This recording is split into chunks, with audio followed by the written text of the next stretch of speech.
Alright y'all, welcome back to the channel and to some more turkey patterning. And today, we've got another combo that we haven't tried, but it's one that I of course wanted to try anyway, but at the same time, a lot of you guys think this combination is really going to perform, and there's been a lot of back and forth in the comments surrounding these shells and choke and stuff like that, whether they're good, terrible, kind of all over the board, whatever's going to happen. So I'm definitely excited to test this combination specifically, because a lot of you guys have said that this is kind of the only combination for these shells, and I find that a little bit hard to believe based on what we've seen, but who knows. But as for the shells we've got out here today, I brought out some more of the Winchester Longbeard XR 20 gauge shells. They are a 3-inch 1 1/4 ounce payload of number 5 shot, going about 1,000 feet per second. More realistically, we typically see 1,100 or so, a little bit more than that 1,000. Either way, in the handful of times that we've tested the Longbeard 5s in 20 gauge, they have been very disappointing to say the least. Not even in the same ballpark as what I would expect for a Longbeard type of pattern. So I guess we're going to see what happens through today's choke combination, because a lot of you guys said that's the only way to go. So I don't know. We'll see what happens. But as for the setup we've got to run them through today, I brought out the Stevens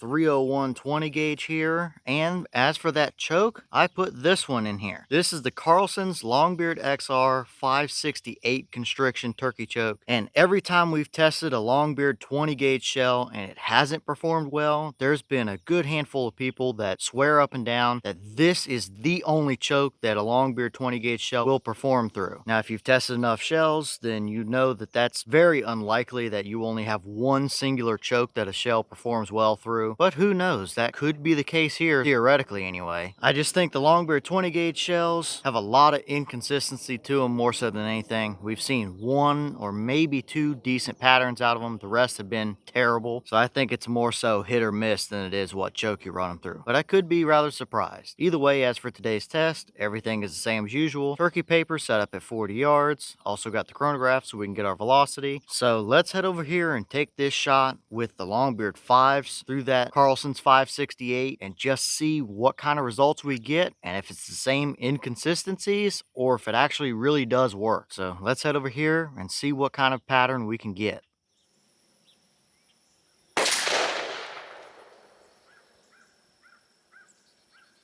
Okay, so that shell gave us 1151 through the chrono. The box does claim 1,000, but like I kind of mentioned earlier, 1100s are typically what we see. So even though it is a little bit above what the box says, this is very normal type of velocity for what I usually get out of them. Plus, I'd kind of rather see 1150 than only 1,000 feet per second. Either way, looking perfectly normal as far as our velocity goes, but how did they actually pattern down there? Let's go check it out and see what we actually got.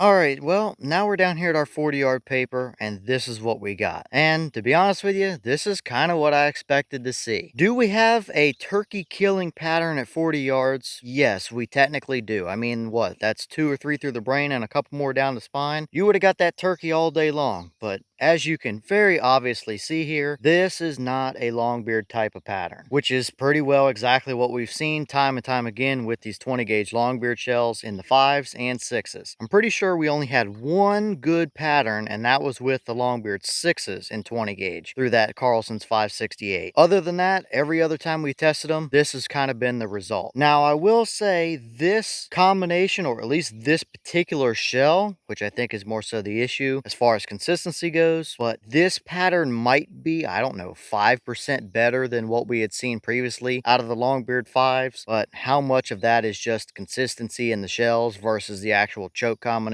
that remains to be seen. Either way, that Carlson's 568 was definitely not the magical savior for these Longbeard 5s either. Now, we did kind of try to have a little bit of a core starting. As you can see, the area surrounding his head is a little bit hotter with more pellets than the rest of the pattern, but still, soon as you get outside of that, I mean, just above his head, there's nothing on the turkey paper, and all around the edges, it's very splotchy, very sporadic. You have pellets all the way down to the bottom of the paper down there. So once again, we're in the same exact position we were before with these 20 gauge Longbeard shells. Are they technically good enough to get you a bird out to 40 yards? Yes. Do they look impressive while doing it? Absolutely not. Sure, you might have a handful or one box of these 20 gauge longbeards that performs really well, but based on what I've seen, they have no consistency to them whatsoever. So overall, at least for me, unfortunately, this pattern isn't really too surprising. But I don't know, I've still got a handful of other chokes. We can continue to test them, and maybe we might get a decent shell or two. But as for today's test, pretty kind of unsurprising, I'd say. Okay, and here's the wad from that shell, and as you can see, it is your very typical longbeard style wad. Looks very good, nothing stuck down in there. We do have one tiny little tear right there on the edge of the wad, but that's definitely nothing too detrimental here. The rest of the wad looks very much normal, definitely nothing special to see here. So I don't think it's really the wad that has a lot to do with these patterns. I just think their quality control or the way they load these shells or something is just not very consistent. But as for the wad, looks perfectly fine for today's test. All right, y'all. Well, what did you think about that pattern right there? Definitely not what a longbeard shell should be giving us, that's for sure. Now, is it the worst pattern we've ever seen? No, it's not. It would do the job out to 40 yards on a turkey, but still, these shells should be doing way better than that. So for all of you guys that said the longbeard choke was the only one that performs well with these shells, I'm still pretty skeptical about it. I think there's a lot of inconsistencies here. It might not be absolutely atrocious, but it's not really a pattern that I would be confident enough in to take out hunting, because I might see that pattern, I might see a really tight looking longbeard pattern, or I might see a completely blown wide open waterfowl looking pattern based on whatever shell I grab out of the box and take out in the shotgun that particular day. So I would rather have a little bit less impressive but consistent shell than a shell that is all over the map like these longbeard 20 gauge shells have been. But let me know your thoughts about it. Is that about what you expected to see? Were you a little surprised one way or the other? What has been your experience with the longbeard 20 gauge shells? And have you kind of seen the same thing? Are they just junk? Are they inconsistent? Have you seen good results out of some magical combination of yours? Let me know all that down below.